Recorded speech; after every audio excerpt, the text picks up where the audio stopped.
बना?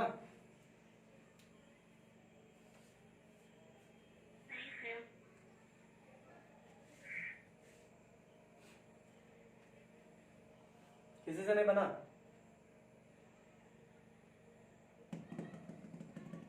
नो भाई। चलिए ठीक। सबसे पहले तो आप लोग जो है वो डायग्राम बनाने सीख ले। पहले डायग्राम क्लियर रहेगा तो बाकी चीज़ें अपने आप क्लियर हो जाती हैं। पहले डायग्राम क्लियर कर लो। पहले हमारा बी बी बी वेक्टर देखो, मेरा मैग्नेटिक फील्ड किधर है? आई डायरेक्शन में, आई कैप में है। बोले तो एक्स एक्सिस में हमको बी बनाना है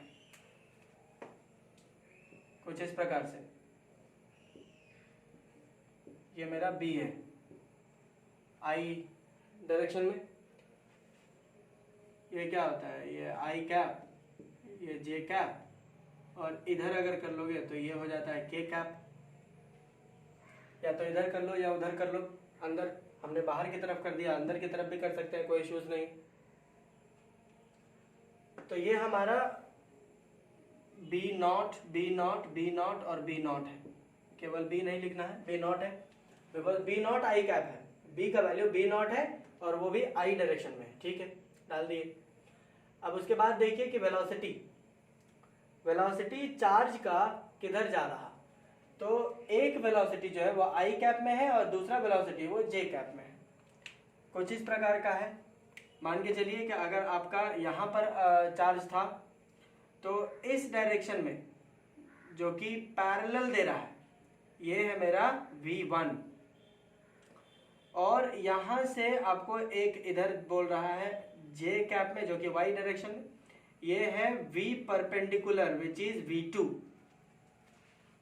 V2 J cap, V2 J cap and V1 I cap. ये I कैप ही तो है, I कैप वाला डायरेक्शन ही तो है। इसमें आपको केवल जो है वो एक्सप्रेशन आता, कोई वैल्यू नहीं आता आपको। इसमें पर्टिकुलर वैल्यूज नहीं आने चाहिए थे, क्योंकि कोई वैल्यूज की हम बात ही नहीं कर रहे हैं। हम केवल जस्ट आपको इसमें एक्सप्रेशन आता, केवल ये बन जाता तो बाकी चीजें बन जाती है। I do not know what you people have done, but केवल वही बनाना था और कुछ नहीं उसमें। अब हमें ये जब मालूम है कि V is perpendicular to B, एक केस में इसमें तो ये जो बी नॉट जो है वो इसके लिए कुछ नहीं करेगा, लेकिन बी नॉट इसके लिए जरूर कुछ ना कुछ करेगा, because both of them are perpendicular. अगर परपेंडिकुलर है तो आपका फोर्स लगेगा, और फोर्स लगना है और वो भी उस प्रकार से फोर्स लगेगा कि it will provoke this charge Q, ठीक है, it will provoke this charge Q of mass M to rotate it in a circular motion. Circular motion में करवा देगा। वाई? बिकॉज ये जो Q है, ये जो Q है इसके दो कंपोनेंट्स, एक इधर जा रहा है और एक इधर जा रहा है।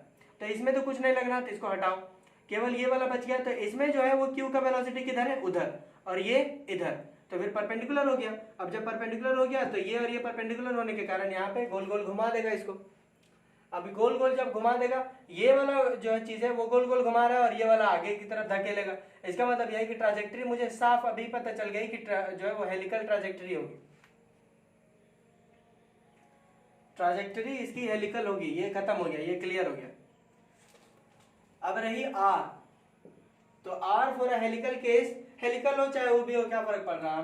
M V perpendicular upon Q B, ये हम जानते हैं। तो V परपेंडिकुलर कौन है मेरा?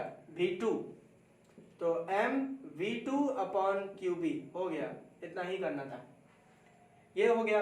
अब T निकालना है तो T थोड़ी चेंज करता है, 2 pi m upon Q b, V पर तो डिपेंड ही नहीं करता ये, तो कोई इश्यूज नहीं था। हाँ, केवल एक चीज ध्यान देना है, यहाँ पे बी नॉट रखना है, यहाँ पे बी नॉट रखना है।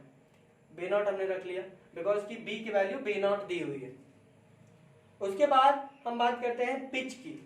तो पिच में क्या करना है? पिच में कुछ भी नहीं करना है। Pitch is V parallel into T. तो V पैरेलल मेरा क्या है? V1 into T. टी है मेरा 2 pi m upon Q b naught. हो गया, इतना ही था। ट्राजेक्टरी ये रहा, ट्राजेक्टरी ये रहा हेलिकल।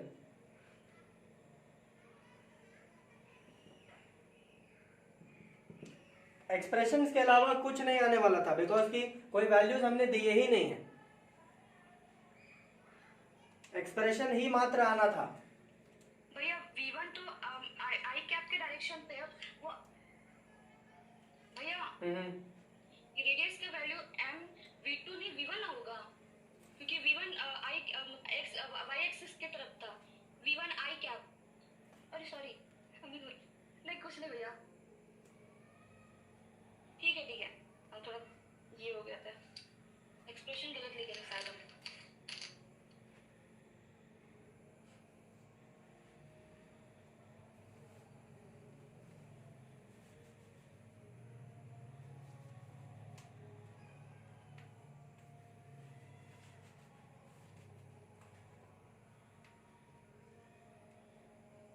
छापिए जल्दी से, हो गया, मिटा दें।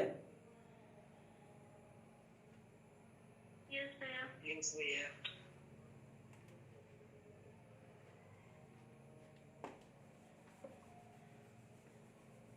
इसमें केवल वैल्यूज हमने दिए नहीं थे, केवल एक्सप्रेशन आता है, इसका एक्सप्रेशन ही आया। बस ये समझना था कि किस पे कब लगाना है कब नहीं लगाना है। पहली बार पढ़ रहे हैं ये वाला, तो मालूम होना चाहिए कि किस की वजह से क्या हो रहा है क्या नहीं होना है, ये मालूम रहेगा, बाकी चीज़ें अपने आप ही क्लियर हो जाएंगी।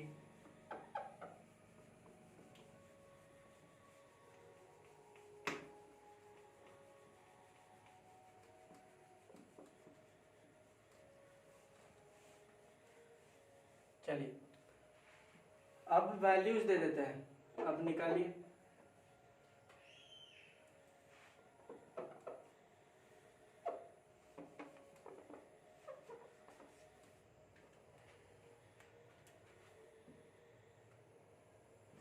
Three i cap plus 4j cap, same question, केवल वैल्यूज हम पुट कर दे रहे हैं। 3i cap plus 4j cap और यहाँ पे 3j कैप। चलो, a charged particle q of mass m is moving with a velocity of v 3i cap plus 4j cap in a magnetic field b 3j cap. Find r, t, pitch and trajectory. फिर से same to same, केवल values दे दिए। हो गया? हाँ yes भैया। हाँ ma'am. Okay, let's check it out. इस बार b जो है वो मेरा j कैप में दिया हुआ है, meaning to say that this way, इस प्रकार से मेरा b बनेगा j कैप में। Velocity of the charge q over here, let us say कि यहाँ पे मेरा एक चार्ज q है ऑफ मास m। वेलोसिटी इसका सम टोटल है 3i कैप और 4j कैप के, मतलब कि इधर गया है 3i कैप और इधर गया है 4j कैप। इस हिसाब से अगर हम देखें तो ये जो चीज है दिस इज v पैरेलल, और ये जो चीज है ये मेरा है v परपेंडिकुलर।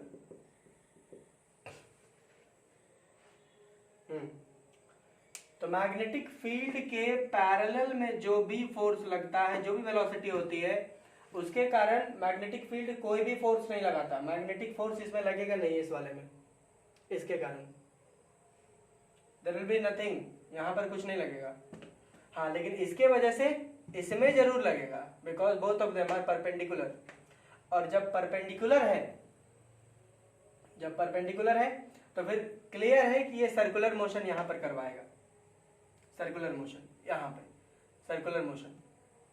अब जब सर्कुलर मोशन करवा रहा है, ये भले इस पे कोई मैग्नेटिक फोर्स नहीं लग रहा, लेकिन कुछ वेलोसिटी तो इसमें है ही। तो ये जो वेलोसिटी है वो सर्कल को ऊपर की ओर लेकर जाएगा, और ये जो वेलोसिटी है वो सर्कल को गोल गोल घुमाएगा। तो कुल मिलाकर के आपका ट्राजेक्टरी जो है वो कुछ इस प्रकार का, हेलिकल ही होगा, फॉर श्योर हेलिकल होने वाला है, बट उसका डायरेक्शन कुछ ऐसा होगा, ऐसा चढ़ेगा, चढ़ता हुआ जाएगा, ऐसा। It would be going in from this way and coming out from this way, ऐसे ऐसे चढ़ता हुआ नजर आएगा। ये हो गया हमारा ट्राजेक्टरी। अब अगर वो ट्राजेक्टरी है, आर हमको निकालना है, आर होता है M V perpendicular upon Q B. तो हमारा एम है, वी परपेंडिकुलर कितना है 3, तो m इंटू 3/QB, b मेरा कितना है, b मेरा इस बार कुछ भी नहीं, वही चीज है। b मेरा 3 दिया हुआ है, 3J, हाँ, तो मेरा यहाँ पर हाँ ये आ जाएगा into 3m/Q। This one will be my radius, ये मेरा रेडियस हो जाएगा। टाइम पीरियड की अगर बात करें तो टाइम पीरियड हमारा 2πm/QB, 2πm/QB, तो 2πm का वैल्यू उतना ही है, Q का उतना ही है, B का इंटू 3, तो इट इज 2/3πm/Q, ऐसा भी लिख सकते हैं, कोई इश्यूज नहीं है। अब हम बात करेंगे पिच की, तो pitch is V parallel into T, तो V पैरेलल मेरा ये वाला है, दिस वन, तो V पैरेलल इज 4, तो 4 इंटू टाइम पीरियड मेरा कितना आया है 2/3πm/Q, तो it is overall equal to 8/3πm/Q। This one is my required answers. R मिल गया, टी मिल गया, पिच मिल गया, और ट्राजेक्टरी ये हो गई। ट्राजेक्टरी हेलिकल है विच इज गोइंग अपवर्ड्स, कुछ इस प्रकार से चढ़ेगा, ऊपर चढ़ता हुआ जाएगा। It will not go this way, अब ये इस साइड नहीं जाएगा, बिकॉज ऑफ द डायरेक्शन हमने चेंज किया इसलिए।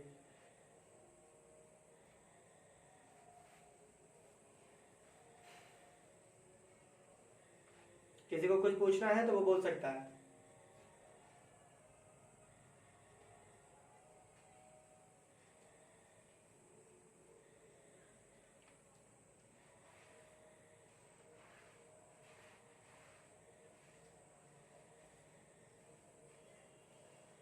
If anybody has to ask something,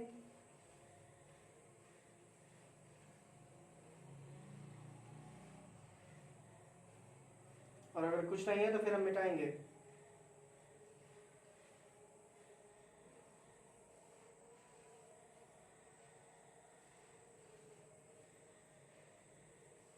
कोई दिक्कत नहीं है भैया।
ओके, अब तक हम लोगों ने पढ़ा about the trajectory and the path of a charge particle. जब हम उसको एक मैग्नेटिक फील्ड में रखते हैं तो उस मैग्नेटिक फील्ड के कारण कुछ मैग्नेटिक फोर्स उसमें लगता है, और उसी मैग्नेटिक फोर्स के कारण उस पे उसके डायरेक्शन ऑफ मोशन में थोड़ी सी बदलाव आती है। क्या क्या कंडीशन थे और क्या क्या उसमें डायरेक्शन ऑफ मोशन के बदलाव क्या क्या है, ये भी हम लोगों ने देखा केस वाइज। ठीक है, अभी थोड़ा सा जो है वो हम एक्स्ट्रा कुछ बातें कर लेते हैं, लाइक लेट्स मूव ऑन थोड़ा सा आगे, let's move on further. Okay, I don't know आप लोगों को कितनों को याद है कि नहीं, बट जब भी एक मान लीजिए कि आपके पास एक इलेक्ट्रिक फील्ड है, this is an electric field, ये एक इलेक्ट्रिक फील्ड है। अगर इस इलेक्ट्रिक फील्ड कि आसपास अब अगर कोई चार्ज्ड पार्टिकल आप उसमें रखते हैं, if you put a charged particle in place of somewhere over this electric field, इस इलेक्ट्रिक फील्ड के आसपास अगर कोई चार्ज पार्टिकल आप रखते हैं तो this electric field will observe an electrostatic force on that charged particle. इस इलेक्ट्रिक फील्ड के कारण उस चार्ज पार्टिकल में एक इलेक्ट्रोस्टैटिक फोर्स लगेगा, ठीक है।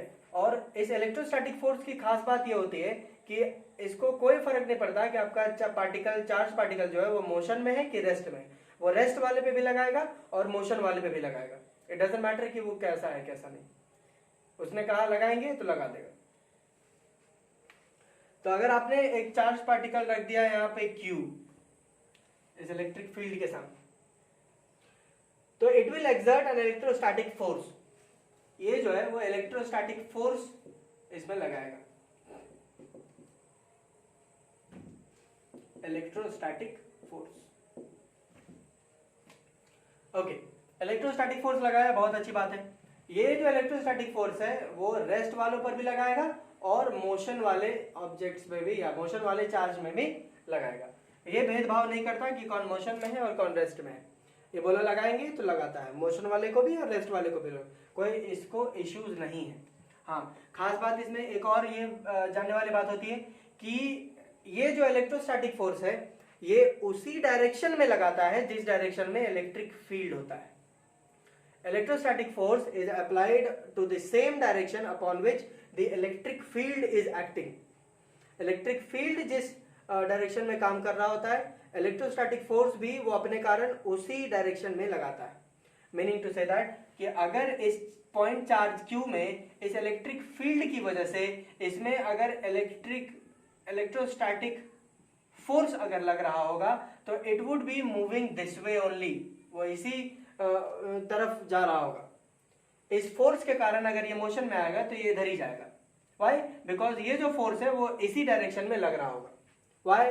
बिकॉज कि ये जो चीज है वो इसको अपने ही अलोंग लगाता है, दूसरे के अलोंग नहीं लगाएगा। ऐसा बिल्कुल भी नहीं होगा कि आपका ई का डायरेक्शन ये है और आपका एफ ई का डायरेक्शन इधर हो गया होगा ना, ये सवाल ही नहीं बनता, ये नहीं होगा, ऐसा नहीं होगा। हल्का सा भी इधर उधर नहीं करता है।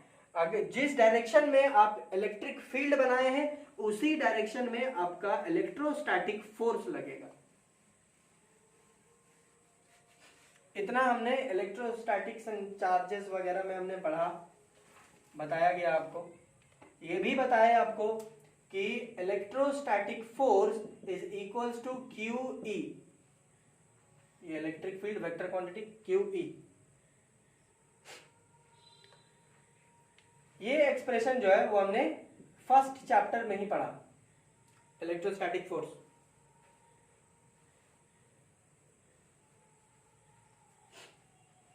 आपको ध्यान रखना है कि this electrostatic force is applicable for a charge particle at rest also and in motion also. चाहे वो रेस्ट में हो चाहे वो मोशन में हो, लगेगा अगर आप इलेक्ट्रिक फील्ड के अलोंग या इलेक्ट्रिक फील्ड के आसपास कुछ रखे हैं तो। चलिए, अगर इसमें अब ध्यान देंगे, इसका कोई अभी Q का कोई वेलोसिटी नहीं, हमने केवल पुट कर दिया, इसकी कोई वेलोसिटी नहीं। हमने नहीं कहा कि ये अपने चल रहा है कि नहीं चल रहा है, जा रहा है कि नहीं जा रहा है, वो हम बात नहीं कर रहे थे। हमने केवल एक चार्ज पार्टिकल यहां पे रख दिया और ये देखें कि इलेक्ट्रिक फील्ड के कारण इधर जा रहा या इलेक्ट्रिक फील्ड के कारण इधर जाएगा। व्हाई? बिकॉज इलेक्ट्रोस्टैटिक फोर्स इधर लगाएगा, हम ये जानते हैं। इस Q पर इस डायरेक्शन में फोर्स लगा due to this electric field. अगर मान लीजिए कि किसी वजह से अगर हमने यहां पर एक मैग्नेटिक फील्ड ड्रॉ कर दिया, somewhat like this,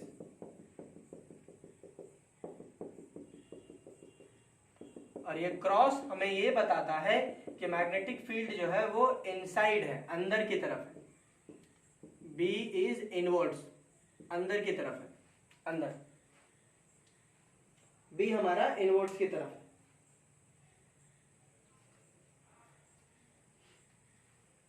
ठीक है, और हम ये देखें कि इस इलेक्ट्रिक फील्ड के कारण ये जो Q है इस पे ये फोर्स लगा, जिसके कारण Q जो है वो इधर चलने लगा। मान के चलो कि चलना शुरू किया विद अ वेलोसिटी v, जो कि इधर है। तो आप ये जरूर पता कर सकते हैं कि B इस V के कारण कितना मैग्नेटिक फोर्स लगाएगा, और बिल्कुल लगाएगा। कितना लगाएगा इससे पहले हम ये जानते हैं कि लगाएगा भी कि नहीं लगाएगा। बेशक लगाएगा। Why? Because this B and this V are perpendicular to each other. दोनों के दोनों परपेंडिकुलर है, तो बेहतर केस है, बिल्कुल बनाएगा।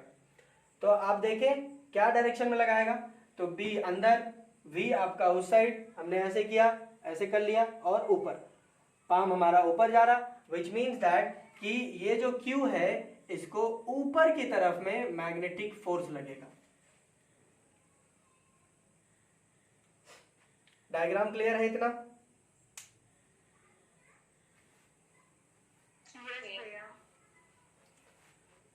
ठीक है, एक बार और हम बोल दे रहे, इलेक्ट्रिक फील्ड के कारण इस Q चार्ज में इतना फोर्स लगा जिसके कारण ये इधर जाने लगा V में।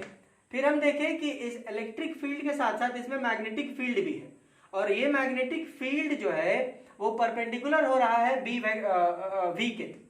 तो ये भी इस पे कुछ काम करना चाहेगा इस Q पे, तो बोला कि हम ऊपर जो है ऊपर की तरफ हम फोर्स लगाएंगे। ये बोल नहीं रहा ऊपर की तरफ फोर्स लगाएंगे, आप डायरेक्शन चेक कर सकते हैं, अंदर, इधर, ऊपर। तो मैग्नेटिक फोर्स हमारा ऊपर लग रहा। तो ये चार्ज अगर आप देखेंगे इसमें कितना लग रहा है मैग्नेटिक फील्ड के कारण, अगर हम बात करें तो मैग्नेटिक फील्ड के कारण Fm बोले तो मेरा कितना होता है, Fm is QVB sin theta, ये होता है, where theta is the angle between both of them। तो Fm is equals to QV cross B, हम ऐसा भी बोल सकते हैं, ये हम जानते हैं। तो सेम चार्ज पार्टिकल में आप देखिए, सेम चार्ज पार्टिकल में इलेक्ट्रिक फील्ड के कारण ये फोर्स लग रहा, और इसी चार्ज पार्टिकल में मैग्नेटिक फील्ड के कारण ये फोर्स लग रहा। फिर से, सेम चार्ज पार्टिकल में इलेक्ट्रिक फील्ड के कारण ये फोर्स लग रहा, और उसी चार्ज पार्टिकल में मैग्नेटिक फील्ड के कारण ये फोर्स लग रहा है।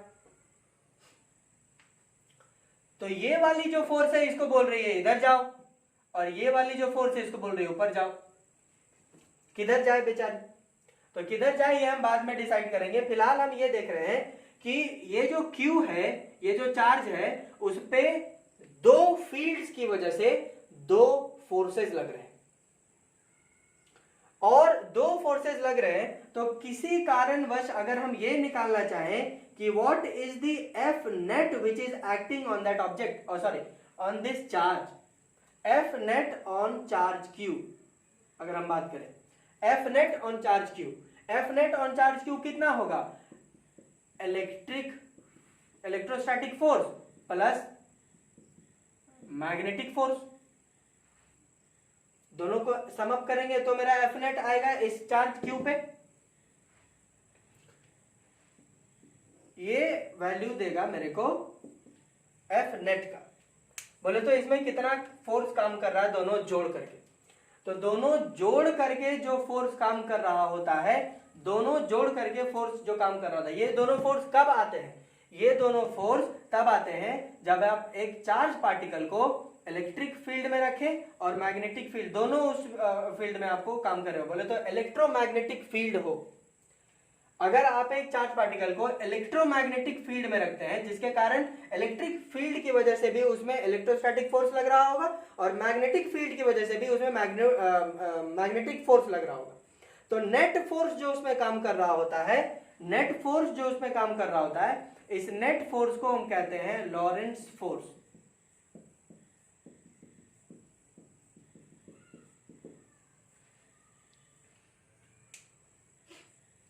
The net force acting on a charged particle kept on an electromagnetic field is known as the Lorentz force. इसको हम लॉरेंट्ज फोर्स बोलते हैं।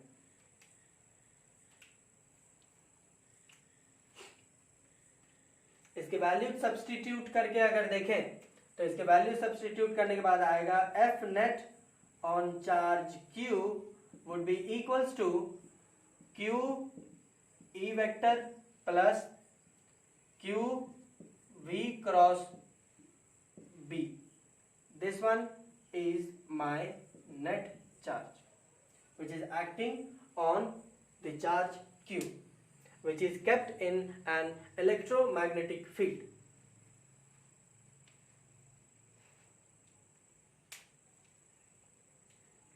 दोनों चैप्टर्स यहाँ पे केवल कुछ नहीं हो रहे, कंबाइन हो रहे हैं.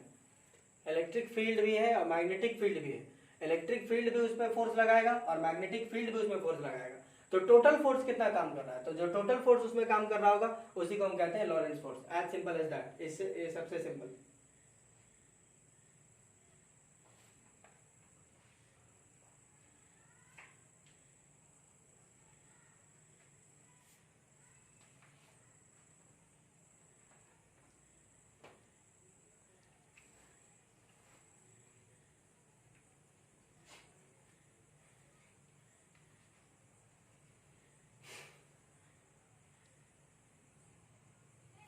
कुछ पूछना है तो पूछ सकते हैं, एल्स हम मिटाएंगे.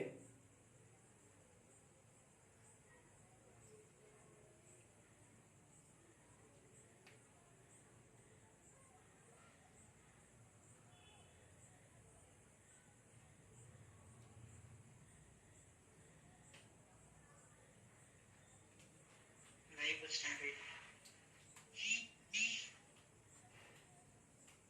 ठीक. तो हमने देखा कि एक चार्ज पार्टिकल को जब हम एक इलेक्ट्रोमैग्नेटिक फील्ड में रखते हैं तो उसमें लॉरेंस फोर्स लगता है. बोले तो दोनों का सम फोर्स उसमें लगेगा. तो दोनों का जब सम फोर्स लगेगा तो what will be the trajectory of this charge q, जब इसमें दो तरीके के फोर्स काम कर रहे हैं. इस चार्ज पार्टिकल में E के वजह से कुछ फोर्स काम कर रहा, इसी चार्ज पार्टिकल में B के वजह से कुछ फोर्स काम कर रहा, और ये दोनों फोर्सेस जो है वो Q पे काम कर रहे हैं.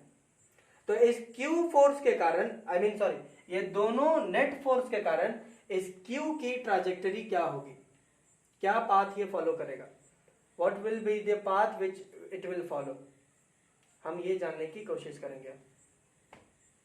ठीक है. Yes, भैया.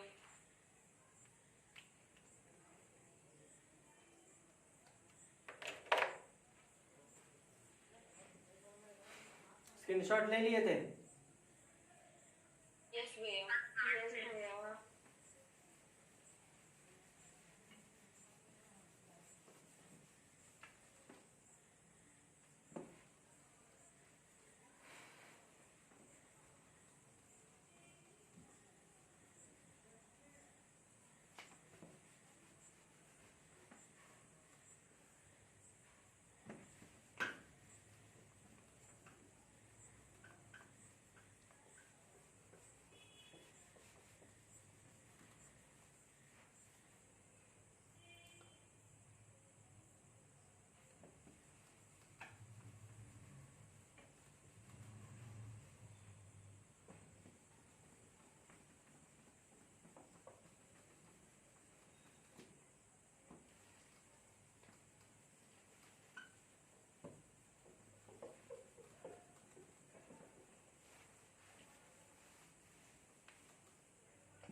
ओके. तो हमने कहा कि अब हम ट्राजेक्टरी जानने की कोशिश करेंगे. चार्ज पार्टिकल में जो लॉरेंस फोर्स लग रहा है उसके कारण उसकी क्या ट्राजेक्टरी होगी, हम ये जानने की कोशिश करेंगे. अब इसमें प्रॉब्लम यह है कि इसमें हमारे पास तीन पैरामीटर्स हैं. तीन पैरामीटर्स कौन कौन है, हमारे पास इलेक्ट्रिक फील्ड है, मैग्नेटिक फील्ड है, और फिर आपके पार्टिकल का वेलोसिटी.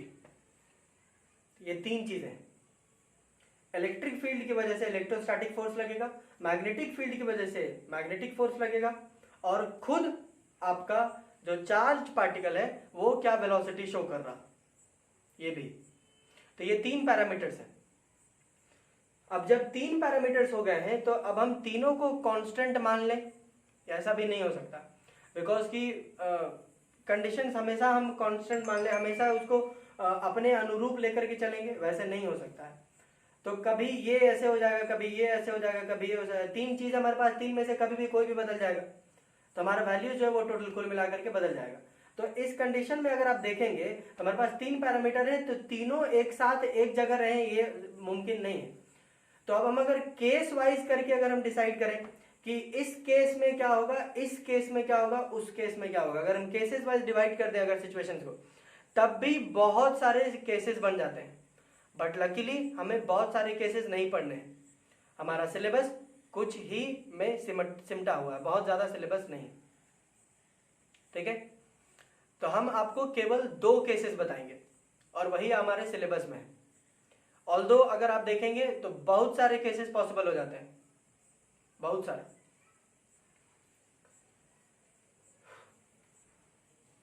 ढेरों केसेस हैं, बट ढेरों हमें पढ़ने नहीं, हमें केवल 2 केसेस पढ़ने हैं, वही 2 केसेस हम पढ़ाएंगे, इसके अलावा नहीं।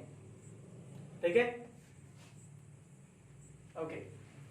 तो हम बात करते हैं केस 1 की। केस 1 क्या होगा? केस 1 हम रख रहे हैं कि when electric field is parallel to magnetic field. Electric field और मैग्नेटिक फील्ड जब पैरेलल होगा तो क्या होगा?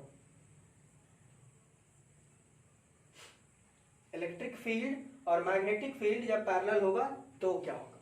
चलिए, ये हमारा 2 टॉपिक्स में से ये एक मुख्य टॉपिक है कि जब इलेक्ट्रिक फील्ड मैग्नेटिक फील्ड के पैरेलल हो जाए तो क्या होगा। अब इसमें जो है वो ढेर सारे सब टॉपिक्स आ सकते हैं। ओके, एक फ्लो चार्ट अगर हम बताएं कि हम क्या पढ़ाने वाले हैं और हम क्या पढ़ने वाले हैं तो आपको बता दे रहे हैं हम। ठीक है, आप देख लें हम क्या देखना चाह रहे हैं, ट्राजेक्टरी देख रहे हैं। चलिए, ट्राजेक्टरी कह लीजिए या पाथ कह लीजिए। ट्राजेक्टरी या पाथ हमें 2 केसेस में पढ़ने हैं, केस 1 और केस 2, 2 ही केस पढ़ने हैं। केस 1 में हमें ये पढ़ना, ठीक है। केस 2 आगे आएगा, हम बताएंगे जब हम E को परपेंडिकुलर कर देंगे B वेक्टर के, और कुछ नहीं, चिंता नहीं करो। चलो बोल देते हैं कि E is parallel to B vector. पहला केस मेरा ये होगा, केस 1, ये केस 2। अब इस केस 1 में, केस 1 के 4 डिविजन हम पढ़ाएंगे, 4 डिविजन हम पढ़ाएंगे। केस 1 जब E जो है वो पैरेलल है B वेक्टर के, E वेक्टर पैरेलल हो जाए B वेक्टर के, तो भाई मेरे पास केवल एक चीज और वेरिएबल, ये दोनों को तो हम फिक्स कर दिए, रह गया केवल मेरे पास V जो कि है velocity of the charge particle. हमने कहा कि हमारे पास 3 पैरामीटर्स हैं, हमारे पास 3 पैरामीटर्स हैं E, B एंड V, ये 3 पैरामीटर्स हैं। इसके वजह से FE मिलेगा, इसके वजह से FM मिलेगा, और ये आपको मिला जुला करके इधर उधर मोशन बता देगा, ये वाला टोटल कुल मिला के मोशन बोलेगा। तो भाई इन दोनों को हम फिक्स कर दिए कि आप पैरेलल ही रहिए, चाहे आप ऐसे रहिए, चाहे ऐसे रहिए, ऐसे रहिए, ऐसे रहिए, आपकी मर्जी है, आपको पैरेलल रहना है, इन दोनों को पैरेलल रहना है। तो अब रहा V, तो V जो है वो वेरिएट कर सकता है। अब ढेर सारे वेरिएबल्स है इसमें, क्या क्या वेरिएबल हो सकता है। ये V क्या है एक्चुअली, V क्या है, it is the velocity of Q, ये Q की वेलोसिटी है, Q की वेलोसिटी है जो हम उस फील्ड में डाल रहे थे, इलेक्ट्रोमैग्नेटिक फील्ड में जो हम डाल रहे थे उसकी वेलोसिटी हो जाएगी। तो ये जो V है, सबसे पहला केस हम पढ़ेंगे रेस्ट के लिए, जब चार्ज मेरा रेस्ट पे रहे तो क्या होगा। दूसरा केस हम पढ़ेंगे जब चार्ज मेरा मोशन में रहे तो क्या होगा। तीसरा हम पढ़ेंगे जब मेरा V जो है वो परपेंडिकुलर रहे, V of charge Q is perpendicular. और चौथा केस हम पढ़ेंगे जब V is inclined at any angle theta, V is inclined at any angle theta, जब V जो है वो किसी भी एंगल पे अब हम जब प्रोजेक्ट करें तो क्या हो। ठीक है, तो मुख्यतः केस 1 में हमें ये 4 केसेस पढ़ने हैं कि जब E और B पैरेलल रहे तो रेस्ट, जब हम V को रेस्ट में रख दें, मतलब चार्ज पार्टिकल को रेस्ट में रखें तो ट्राजेक्टरी क्या होगी, मोशन में रख दें तो ट्राजेक्टरी क्या होगी, अगर परपेंडिकुलर चलवा दें तो ट्राजेक्टरी क्या होगी, और अगर किसी भी एंगल से भेज दें तो ट्राजेक्टरी क्या होगी। आप ऐसा ना करके अगर आप चाहें तो आप ऐसा भी फ्लो चार्ट बनवा सकते हैं।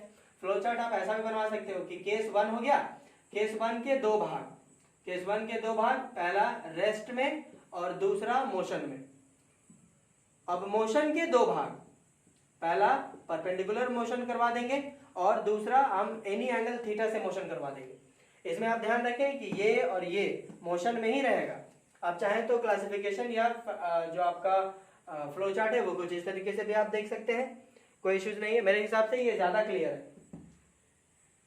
जहां पे आपको दिखेगा रेस्ट है तो केस 1 रेस्ट ही होगा, अगर ये है तो भैया मोशन में है तब जाकर के परपेंडिकुलर मोशन में रखना है और परपेंडिकुलर रखना है, मोशन में रखना है और एनी एंगल थीटा पे रखना है। ये ज्यादा क्लियर, ज्यादा क्लैरिफाइड है। कुल मिला के हमें ये अभी पढ़ना है। केस 2 अभी ये क्लियर हो जाएगा, उसके बाद केस 2 पढ़ेंगे। केस 2 में केवल एक ही है, ज्यादा उसमें इश्यूज नहीं, लेकिन केस 2 ज्यादा इंपॉर्टेंट है, ये वाला ज्यादा इंपॉर्टेंट है।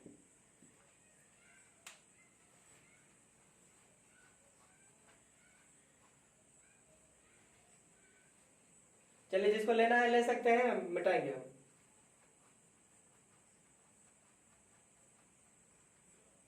ले लियो भैया।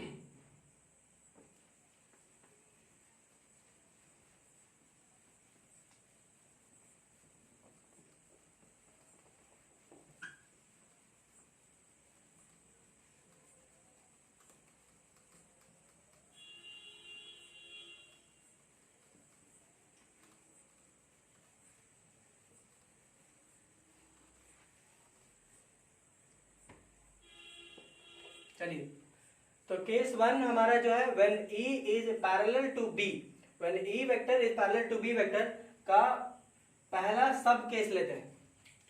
पहला सब केस क्या है? व्हेन द चार्ज्ड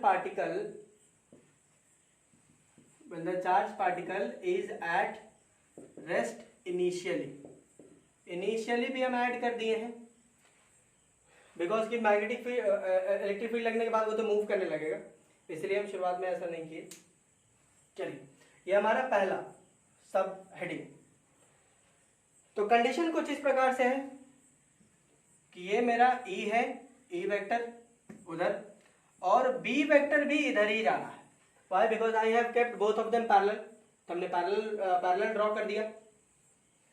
अब यहां पे हम क्या कर रहे हैं कि एक चार्ज पार्टिकल Q ले रहे हैं ऑफ मास m लीटर से। हमने m मास का एक चार्ज पार्टिकल हमने यहां पे दिया, ठीक है, जो कि शुरुआत में रेस्ट पर है, ठीक है, ये अभी रेस्ट पर है, इट इज नॉट मूविंग, ये मूव नहीं कर रहा, ठीक है, यहाँ पे ये मूव अभी बिल्कुल ही नहीं कर रहा। ओके, अगर आप मोशन क्लियर रखिएगा अपने दिमाग में कि ये x डायरेक्शन है और ये y डायरेक्शन है, ऊपर वाला y होगा और इधर वाला x डायरेक्शन पे होगा। तो ये जो E है, ये जो E है, ये इसमें फोर्स लगाएगा इस डायरेक्शन में। F due to E is in this direction और F due to E is nothing but QE। ये QE हमारा आएगा, इतना आ रहा। अब ये जो फोर्स इस पे लगा रहा है, इतना फोर्स इसमें लगाएगा, तो ये जो चार्ज है भाई वो तो मोशन में आ जाएगा उधर। Why? Because this force will create an acceleration in this direction which is x axis के डायरेक्शन में उधर कर देगा। तो कहने का मतलब है कि मान के चलो कि ax बोले तो acceleration in x direction is what, इसको हम क्या लिख सकते हैं? इसको लिख सकते हैं F upon m। F by m force per unit mass is acceleration, तो QE अपॉन m ये मेरा x हो रहा। अब लिख सकते हैं कि since F is equals to ma, तो A is equals to F upon m, ये हो गया। अब ये जो फोर्स लग रहा है इसके कारण एक्सेलरेशन आ रहा है इस ऑब्जेक्ट में, इस चार्ज पार्टिकल में, तो जाहिर सी बात है कि एक्सेलरेटेड अगर मोशन इसमें जा रहा है तो ये उधर धकेल देगा, उसी डायरेक्शन में धकेलेगा। जिधर फोर्स लग रहा है उधर ही एक्सेलरेशन होगा और जिधर एक्सेलरेशन है आपकी डिस्प्लेसमेंट भी उधर ही जाएगी विद अ सर्टेन वेलोसिटी। तो कितनी वेलोसिटी? तो velocity in the x direction, again velocity in the X direction is equals to ux plus axt from v is equals to u plus at हम जानते हैं first equation of motion. v is equals to u plus at हम जानते हैं, तो vx is equals to ux plus axt। तो vx is equals to ux तो मेरा शुरुआत में रेस्ट में था, ये जीरो था, तो जीरो हो जाएगा। ax मेरा कितना है भाई, तो qe upon m into t। तो v over here is QET upon m। आप देखेंगे कि this one is increasing as the time increases with time. कहने का मतलब यह है कि Vx is directly proportional to t। t क्या डायरेक्टली प्रोपोर्शनल है, Q चेंज करना नहीं है, E चेंज करेगा नहीं, M चेंज करेगा नहीं, रह गया केवल t। तो टाइम जैसे जैसे चेंज होगा वैसे वैसे आपका ये वेलोसिटी भी बढ़ती जाएगी। ये हमने यहां पर दिख रहा ये जो चीज आया है, आप ध्यान दें, ये जो चीज आया है वो इस ई वेक्टर के कारण इस पे जो है वो ई वेक्टर कितना काम कर रहा है, वो ये कुल मिला के बात हो रही, ये हो गया यहाँ पे। अगर आप इसका ग्राफ बनाना चाहते तो ग्राफ आपका कुछ ऐसा बन जाता, ये आपका t रख लेते, ये v रख लेते, चाहे v इधर रख लो t इधर रख लो, vx है इसलिए इधर ही रख लो, तो ये vx और ये t, कोई वैसे फर्क नहीं पड़ता, आप किधरों बना देते, तो it will be a straight line, कुछ इस प्रकार से बनेगा डायरेक्टली प्रोपोर्शनल। जैसे जैसे ये बढ़ेगा वैसे वैसे ये भी बढ़ता जाएगा।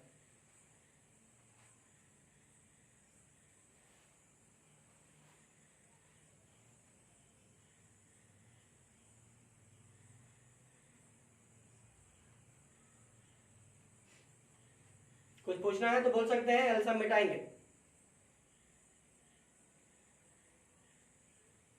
और भैया थोड़ा ऊपर कर दीजिए।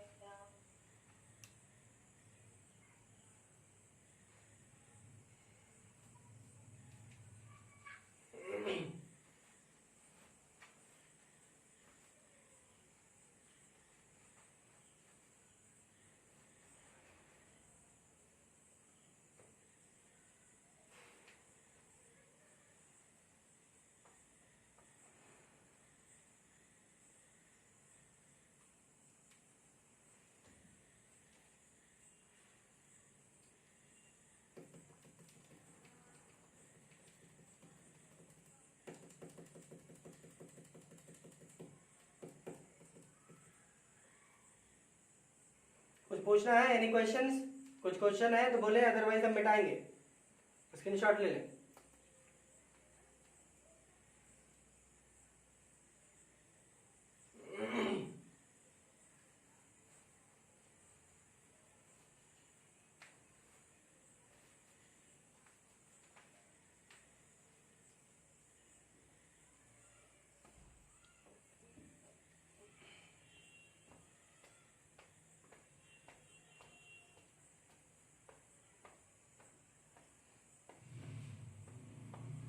ले लिए भैया।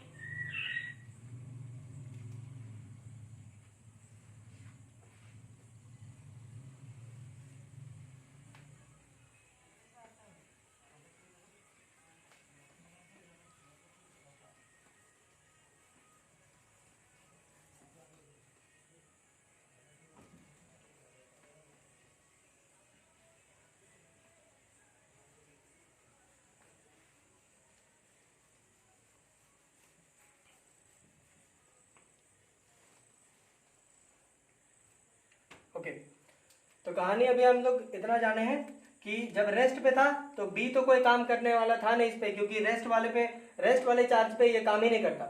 मैग्नेटिक फील्ड जो है वो किसी तरीके का फोर्स इसमें नहीं लगाएगा अभी फिलहाल। वाई? बिकॉज ये इनिशियली रेस्ट में है, तो रेस्ट में है तो वो कोई काम ही नहीं करता, जो काम करना है वो ई करेगा, इलेक्ट्रिक फील्ड काम करेगी। लेकिन जब इलेक्ट्रिक फील्ड काम कर दिया तो फिर अब ये मोशन में आ गया, उधर इनिशियली रेस्ट पे था अब मोशन में आ गया, तो इसका जो मोशन है वो कुछ इसी डायरेक्शन में जाएगा। मोशन इसका इसी डायरेक्शन में हो रहा होगा, क्यू इधर तो v उधर, vx इधर ही ना जा रहा था, vx उधर जा रहा, vx के अलॉन्ग ही मूव कर रहा है तो vx उधर ही जाएगा, इधर उस साइड ही जा रहा। तो आप देखेंगे कि मैग्नेटिक फोर्स कितना काम कर रहा है। F M over here is Q V B sine theta होता है, जहां पे थीटा जो है वो वी और बी के बीच का एंगल होता है। तो ये है वी और ये है बी। हम इसमें लिख सकते हैं q v x b sine theta. तो q v x b sine theta का साइन थीटा कितना है 0 डिग्री है, तो साइन 0 डिग्री हो 0 हो जाता है। तो F M over here is 0। ये मोशन में है तब भी कोई काम का नहीं है, बिकॉज की इसके अलोंग मोशन में, बी वेक्टर के अलोंग मोशन में, मैग्नेटिक फील्ड के अलोंग है। मैग्नेटिक फील्ड के जब अलोंग होता है, पैरेलल होता है, 0 डिग्री होती है, तो आपका कोई मैग्नेटिक फोर्स नहीं लगाता मैग्नेटिक फील्ड, बिकॉज कि वो साफ साफ बोल चुका है कि अगर आप थीटा 0 डिग्री रखते हैं या 180 डिग्री रखते हैं, माने पैरेलल रखो या एंटी पैरेलल रखो, हम किसी तरीके का फोर्स नहीं लगाएंगे। तो वैसा ही है, तो नहीं लग रहा। इसका मतलब यह है कि ये जो चार्ज Q जो है वो अगर हल्का सा भी चल रहा है तो not because of this magnetic force, not because of the magnetic force, but only and only due to the electrostatic force. और ये इलेक्ट्रोस्टैटिक फोर्स कौन लगाया है? इलेक्ट्रिक फील्ड लगाया है। मतलब इलेक्ट्रिक फील्ड वाला ही इधर काम कर रहा। अगर इलेक्ट्रिक फील्ड वाला फोर्स ही काम कर रहा है तो इलेक्ट्रिक फील्ड वाला बोला था कि हम उधर धकेलेंगे, तो उधर ही जाएगा। तो इसकी ट्राजेक्टरी क्या हो जाएगी इस केस में? इसकी ट्राजेक्टरी हो जाएगी straight line along x axis. X axis के अलोंग उधर चला जाएगा। या एक्स एक्सिस नहीं बोलना चाहते हैं आप, हमने मान लिया एक्स एक्सिस, अब हमेशा एक्स एक्सिस लिख दीजिएगा, ये तो गलत बात है। चलो ठीक है, तो आप ऐसा ना करके हम यहाँ और करके लिख दे रहे, तो आप लिख लीजिएगा कि straight line along the direction of E vector. अब तो क्लियर है। अब आप चाहे ई ऐसे मान लो और बी ऐसे मान लो, तब तो मेरे हिसाब से यहाँ पे एक्स एक्सिस के साथ तो वाई एक्सिस चला जा रहा था ना, इसलिए हम यहाँ पे लिख दिए straight along the direction of E vector. E vector के अलोंग ही आपको मोशन मिलेगा। ये हो गया इसके बाद।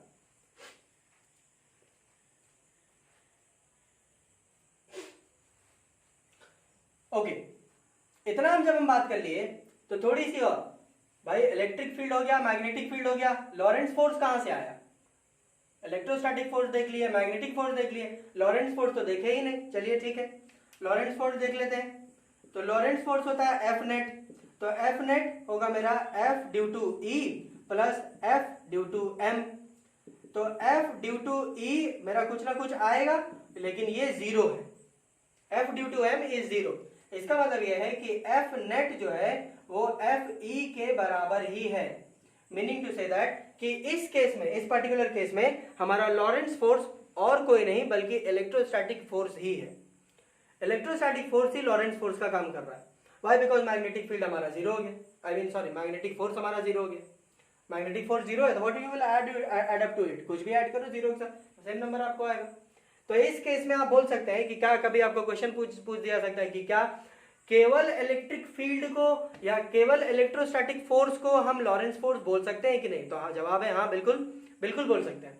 हम केवल इलेक्ट्रोस्टैटिक फोर्स को लॉरेंट्ज फोर्स हम तब बोल सकते हैं जब आपका ई वेक्टर और बी वेक्टर पैरेलल रखे हो। ठीक है, ये पैरेलल रखा हो, इससे होगा क्या? जब पैरेलल रखा होगा तो बी जो है वो इस पे कोई काम नहीं करेगा, चाहे रेस्ट पे हो चाहे मोशन में हो, बी इसमें कोई काम नहीं करेगा। मतलब कि एफ ड्यू टू एम बोले तो F due to the magnetic field बोले तो magnetic force is will become 0। और एफ नेट में मेरा electric force plus magnetic force, तो मैग्नेटिक फोर्स मेरा 0 हो गया, तो केवल एकमात्र एफ ई बचा, बोले तो इलेक्ट्रोस्टैटिक फोर्स केवल बचा। तो that is equal to the Lorentz force, वो हो गया हमारा लॉरेंट्ज फोर्स के बराबर। और इनफैक्ट वही लॉरेंट्ज फोर्स हो गया इन दिस केस पर्टिकुलरली। कुछ पूछना है तो पूछ सकते हैं, अदरवाइज आई एम डन। मुझे इतना ही बोलना था।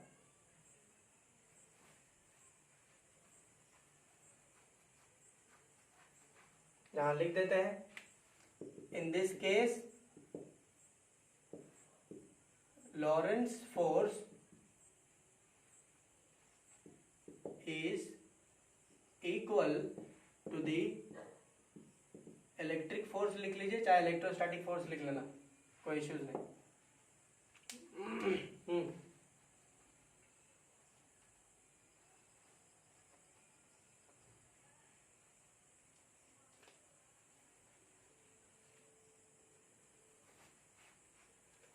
Anything to ask? नो भैया। चलिए ठीक है, then I am done, will keep this much only for today.